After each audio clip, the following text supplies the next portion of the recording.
Hey, and welcome to another episode of More Cool Shit, Less Bullshit. My name is Ethan, and we are about to get real cozy right now because we're going to be talking about one of my favorite pieces of clothing I own. It's a vintage piece of clothing, and it was brought up by a viewer who's awesome, Silas Mortensen. I'm going to leave his comment down below, and it's in a very specific video where I was reviewing Blundstone sort of Chelsea-style boots. But he noticed one very specific thing I was doing. I was wearing a very specific article of clothing. So Silas, seriously, thank you for pointing out this I'm wanting to learn more about this piece of clothing because I have this. It's made from cotton. It's a very thick material, and the sort of weave and texture of it's very beautifully done. Because if you get kind of close to it, you can kind of see here in my sleeve sort of the textured pattern right there, and it's very beautifully done. It ages quite differently based on how you'd wear it. You can see like the threading right here is a little bit of a golden thread on the outside, and in the interior you have a sort of flat cotton cuff right here, which is pretty cool. It adds more to the durability and so on. It's a really comfortable piece of clothing. I consider it, kind of like a robe. Essentially, is how I wear it. I'll show you some shots of it in a couple of seconds. But typically I just put this on over a t-shirt, or sometimes I just wear it by itself and I just lounge around my apartment like this. And it's really good for a cold day because it's a very thick material. And it's a beautiful color because it ages really well. It's natural indigo dyed because everything in Japan is done extremely well and the extremely hard way. Actually, I'll take it off so you can see a little bit closer there. But the sizing is kind of interesting as well, which I'll actually leave an image somewhere of how you figure out the sizing of something like this, because this is a little more confusing than your typical American sizing, because we have mediums, 38s or 38 regular for your suit size or whatever it would be, medium large, whatever that is, and it's a little more of a different sizing on it. It's very beautifully done. You can kind of see all the different patterns and stuff on it. Like you have the collar, it's all worn down right here.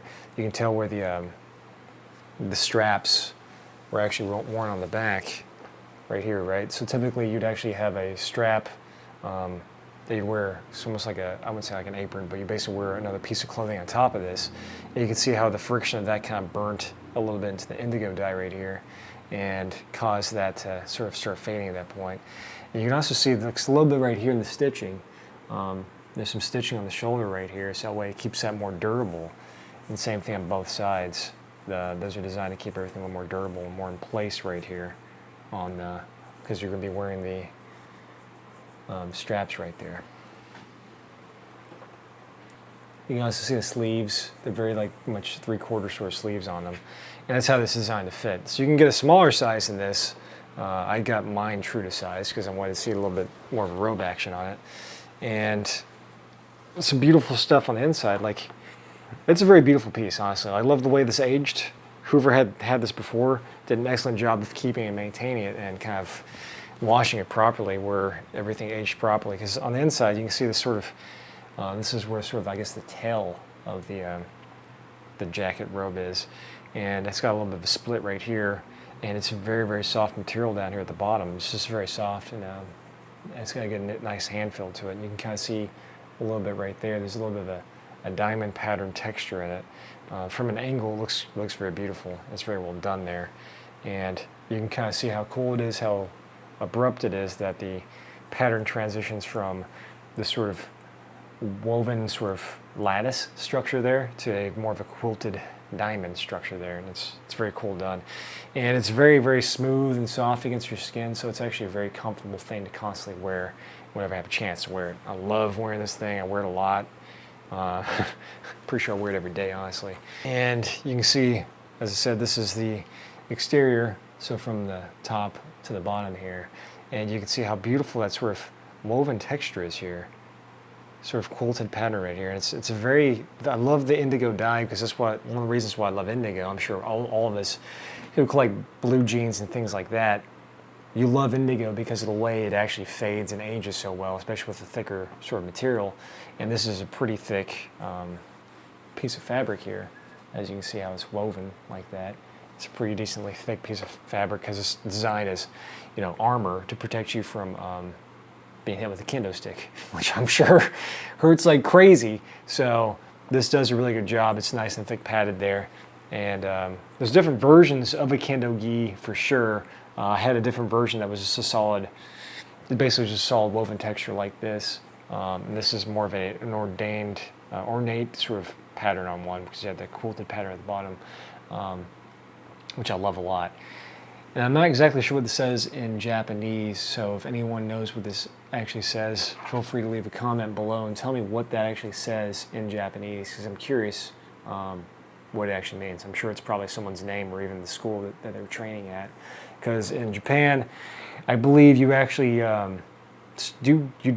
Kendo is considered a sport, obviously, because it's a national sport for them, but you can actually participate and practice Kendo in high school, which is pretty cool. It's the way of the samurai, and this is basically a samurai robe, and I love samurais. It's pretty cool. Samurai folklore is pretty fascinating. The whole idea of Bushido is pretty cool, and if you ever played Ghost of Tsushima, yeah, you look pretty cool as a samurai.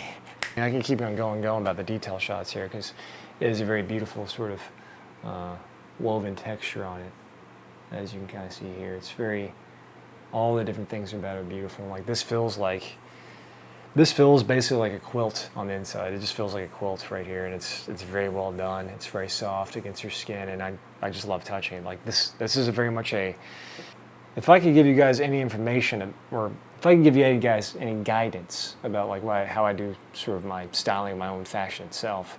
I'm obviously not dressed that well right now because it's pretty warm inside, but typically I avoid very loud patterns and things like that, like labels and stuff, whatever. I don't need my clothing to speak for me. I need my clothing to tell a story, right?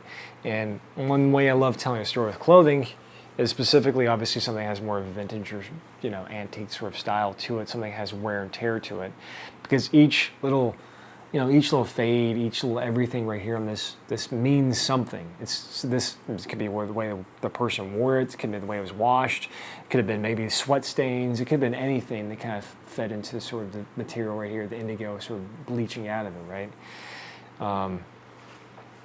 And so with that information being said, I think that everything should have, I like to go with textures and colors and more than anything else, because if you can add texture to your wardrobe, it gives you more depth. It gives you something more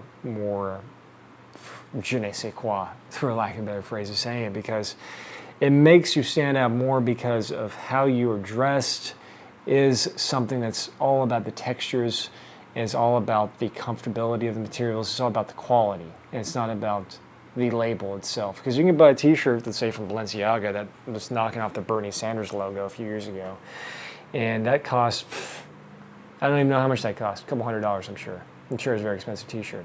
Or you could spend, as I did, $45 on this off eBay and get yourself a really nice Kendo Gi, which is really useful as a robe. You can wear it in public if you want to. I have a few times, and it keeps you pretty warm. You can put a hoodie or something underneath this, which I'll actually show you guys different ways to wear this. If you end up buying one of these, there's different ways you can wear it. There's different ways you can style it. You just wear it normally, just lounge around your house. You could, if you got a lady friend or someone come over and hang out with you or something like that, they can also wear this too, if they don't feel like putting clothes on after you guys do the dirty. A couple of different sources you could use to find a Kendo Gi at a good price would be eBay and Etsy. Just scroll through there. Sizing information, like I said, I'll put in this video somewhere so you can figure out what your sizing would be correctly. I might even link it down below. And yeah, honestly, happy hunting. Because if you can, take pictures of your Kendo Gi if you find one of these like that, and send it to me, because I'd be very, very curious to see what you guys find as well, because each one of these is super unique based on whoever wore it, however they wore it, what they did with it, and even like what you're doing with it now is going to make it a little more different and unique and match your fingerprint, your sort of experience with the robe as well. But I do really love the coloring of this, the way the wear pattern and everything is. So if you find one of these on eBay, look at all the different images they potentially could post on there, so that way you can kind of see as much as you can about the fading, the details, if there's a hole in it or anything like that. But seriously though, I can't get enough of these texture shots, because the wear pattern on this is just beautiful. It's a very beautiful sort of color. As you can see, like, it really pops a lot, especially against your skin tone, because blue It's just such a cool color, and human skin tones typically more warm because obviously we have a lot of blood in our system. It's got a little bit of a stretch to it just because of the way it was woven and the texture was done, but like it's stunning. It's a very beautiful piece. This is vintage. Each little worn spot right here, you know, like the threads have been kind of done and stuff. It says a lot. All the loose threads, every single thing about this sort of means something different, and I love the way it's designed. Super comfortable. It's just a great piece to have. So if you're looking for something besides, you know, something to make you comfortable that you can wear casually, I guess you could probably dress up with this. I'm not really sure how you do it. We'll figure that part out later. But if you're looking for something you can wear casually just around the house, or even just walking around outside and kind of, you know, stand out in a certain way without being so, you know, over the top and ridiculous, a Kendo Gi like this, a vintage one specifically with natural indigo dye, is very much worth it. If you can find it on eBay, I'll show you guys links and stuff and all this stuff. I paid $45 or $41 for this one. Shipping was the most expensive I got from Japan. It took maybe a couple weeks to get it, but this is one piece of clothing I've worn over and over and over and over and over again throughout the pandemic, and I've loved every second I've had it. It's an amazing piece. I love looking at it. It's a beautiful thing to look at. It's a beautiful thing to wear. It's a beautiful thing to just have around you because it's very inspiring design. Now, I'm not 100% sure if this is true or not, but I read somewhere that you can wash this obviously in like cold water and stuff like that, but they advise you don't really use detergents. You could use something like a vinegar or something to kill off the smell if you have to. But apparently natural indigo dyed things are antimicrobial. I'm not sure how true that is, but I did read that somewhere where that natural indigo dyed sort of things won't really retain smells because that kind of fights the smell off. This doesn't smell like anything. It smells a little bit like my body spray I use every now and then, my deodorant, but it doesn't smell bad, so it's done a pretty good job for the past 2 years of me not washing it, I guess. So yeah, seriously, thank you, Silas, for mentioning this piece. I'm happy that someone saw that and really liked something I have, because this is honestly something I talk about for years at this point, because it's such a useful, nice, comfortable sort of piece of clothing you can use for anything. I'm going to show you different, like as I just showed you, there's different ways you could wear this, and it really just is something that ages really well with you. You can obviously, like I said, get a vintage one, and that has so much history within it, and you can walk around feeling like a samurai all day. So if you like content like this, make sure you like, subscribe, and smash that notification button, because I'm going to keep making content like this, whether you like it or not. But chances are you're going to like it, because if you already liked, subscribed, and commented, that means you probably like it. Unless you just liked me, in which case, keep doing that. Please keep liking all my videos so I can keep making more content like this regardless. So I'm going to put this on one last time, because I'm about to go and make myself some much-deserved dinner at this point, because I am quite famished from making all these videos. But life is always about having more cool shit and less bullshit, because the bullshit will always slow you down in life. Until next time, stay cozy.